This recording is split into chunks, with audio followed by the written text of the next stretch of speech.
Mga kapuso, nakatawid na sa kalupaan ng Bagyong Christine at binabaybay ang West Philippine Sea. Base sa 2 PM bulletin ng Pag-asa, signal number 3 sa Benguet, Ilocos Sur, La Union at Pangasinan. Signal number 2 naman sa Metro Manila, Ilocos Norte, Batanes, Cagayan kasama na ang Babuyan Islands, Isabela, Quirino, Nueva Vizcaya, Apayao, Kalinga, Abra, Ifugao, Mountain Province, Aurora, Nueva Ecija, Tarlac, Zambales, Bataan, Pampanga, Bulacan, Rizal, Cavite, western portion ng Batangas, northern portion ng Quezon kasama na ang Polillo Islands, gayon din sa Lubang Islands.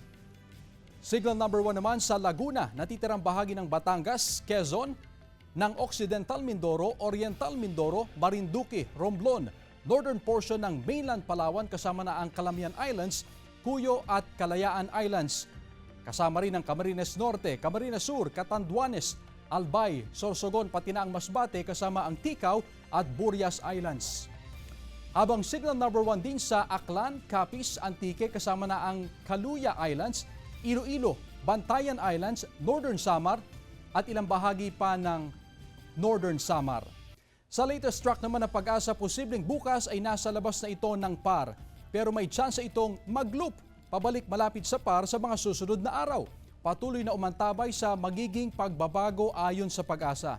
Base naman sa datos ng Metro Weather, may tsansa na ulan sa Ilocos Provinces, Cordillera, Quirino, Cagayan Valley at buong Central Luzon. Posible pa rin ang heavy to intense rains sa ilang lugar kaya maging alerto pa rin sa banta ng baha o landslide. May tsansa rin ng ulan sa iba pang bahagi ng bansa.